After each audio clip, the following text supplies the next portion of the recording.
Putin announces changes to the Russian nuclear doctrine. Bluffing or significant event? Welcome to the Hybrid Warfare Analytical Group's UCMC podcast, where our analysts gather to explore the intricacies of Russian disinformation, propaganda, and the impact of hybrid warfare in 2024. Today, with my colleagues from UCMC, we'll discuss Western experts' reactions to the amendments announced by Putin during what he claims is a biannual meeting of the Russian Security Council regarding nuclear deterrence.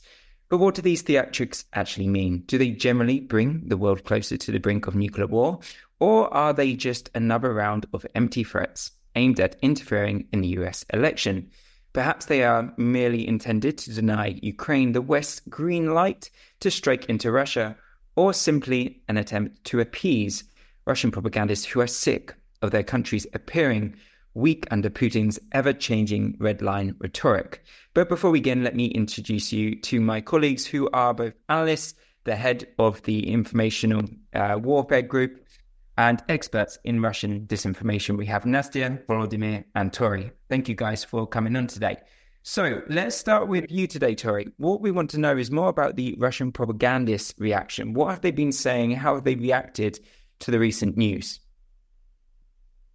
So if we're talking about Russian propagandists, they have kind of been divided. You can see, for example, the more mainstream group, the group affiliated to like formal media. They are obviously praising Putin, showing it as a sign of strength, saying that finally we're showing that we're the masters of the world's arena, etc., etc. And then there is a group of so-called unaffiliated, so-called critical propagandists who are kind of casting doubt, kind of saying that, oh, but maybe there will be no reaction. Are we really going to do that? Is it just another show of, oh, look at this. We just want to start the scandal.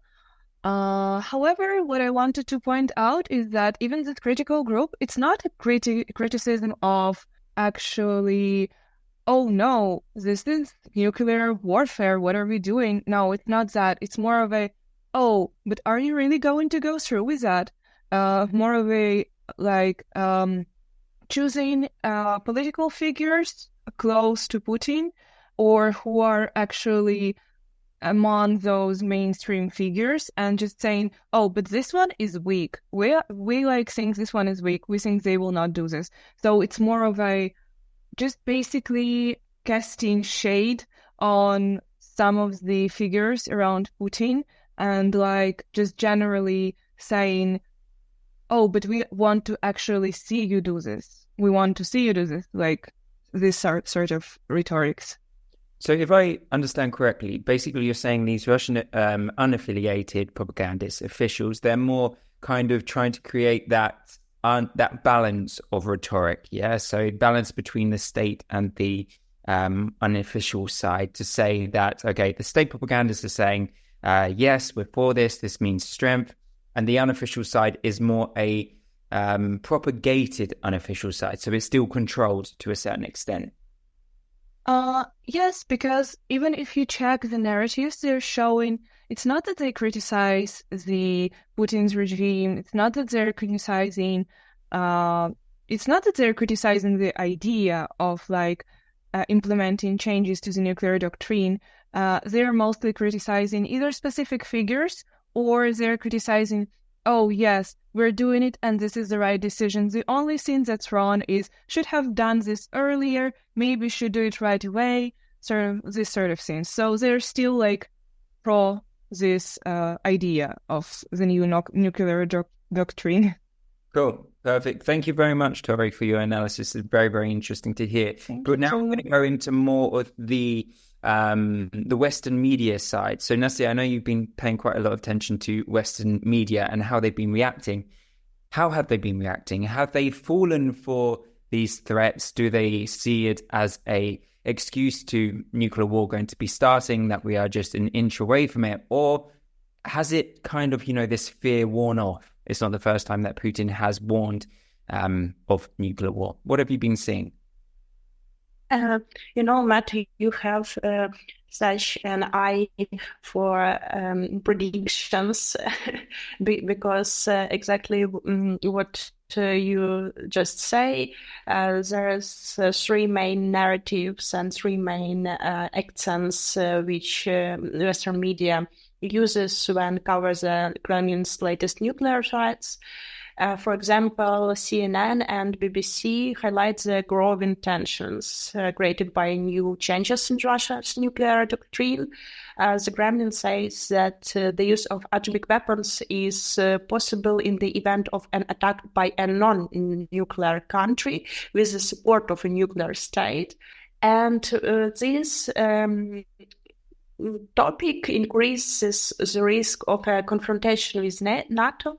And such a view of media is certainly important because it really affects the sense of security of people who consume media, who, after they consumed media, they go and vote for politicians. And there is other views.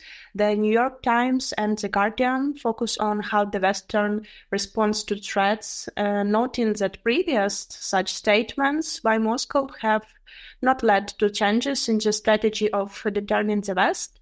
It is worth noting that a similar narrative, and I think that is even consequences of that narrative, was inherent in the Western media regarding the coverage of the discussion on permitting Ukraine to use missiles on the territory of the Russian Federation. And it is worth noting that the Republican media generally tends to play along with the Kremlin narrative last days. And of course, this does not indicate the subordination of Fox News. It is rather a consequences of the election campaign with criticism of Biden, including his policy regarding Ukraine. And in addition to the actual nuclear condemnation of the Kremlin, the Western media paid detailed attention to Volodymyr Zelensky's warning about nuclear safety at the United Nations Security Council. The Ukrainian leader stated that Russia is making plans to attack Ukraine's nuclear power plants, and the Western media widely covers this warning, which indicates rising attention to the Ukrainian voice, and which is also important. So it's kind of the West is starting to wake up a little bit more now. They're not falling for Russian propaganda as much as we're seeing that they understand that these changes to the doctrine are just kind of changes on paper, but actually have no meaning whatsoever. In the most kind of cases, obviously, you've got when it concerns political elections and politics, party politics, then that's when they do seem to fall quite conveniently for Kremlin propaganda. Okay, thank you very, very much, Nastya. And Volodymyr, to finish off today's podcast with you. So tell us more kind of on a geopolitical stance of what this actually means. Do these amendments have any meaning whatsoever? Are they just used as a means of threats? And do we need to take them a bit more seriously than actually we are? Thanks, Matt, for asking this crucial question, but I'd like to start with mentioning that nuclear doctrine is an official political document that determines the principle, strategies, and conditions for the deployment of nuclear weapons. However, the nuclear weapon doctrine is not a scenario, and these documents usually do not describe literally how nuclear power, nuclear state will act in a specific situation of the warfare. And that means that the real decision is always in hands of the leader of the country.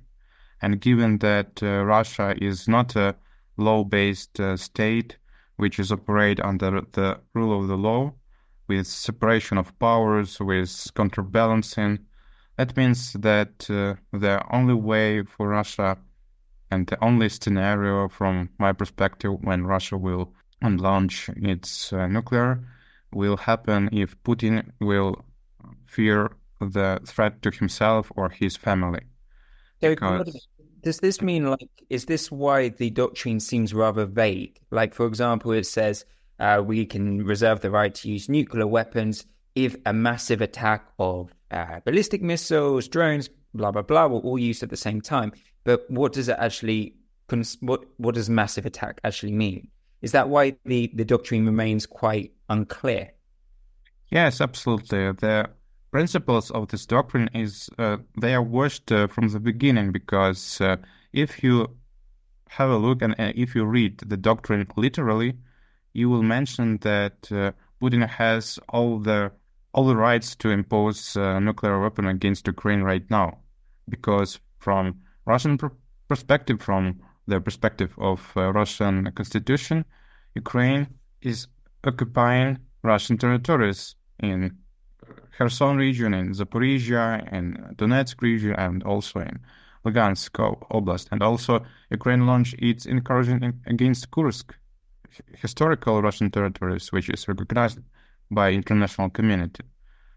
But anyway, that didn't lead us to the brink of the nuclear conflict, and we do not witness any preparations for launching any tactical, rather strategic nuclear weapons against Ukraine. And this scenario is not predictable until Russia will make a clear preparations, which will be indicated by Western reconnaissance, by Western intelligence. So we will know if Russia will decide to use this leverage against Ukraine and go to the brink of the conflict with the whole world, because using nukes against Ukraine will turn Russia into the hazard kingdom, as Northern Korea is right now. And this is a common sense from most of the international observers and experts, that in such a case, Russia will lose its support, economical and technical support from China and India, which is crucial for supporting Russian economy and waging war against Ukraine. Thank you very much, guys. Thank you for this analysis today. We will continue examining and watching the developments of this situation, and we will be in contact with further articles and analysis which you can find on our website in the future. Thanks for watching.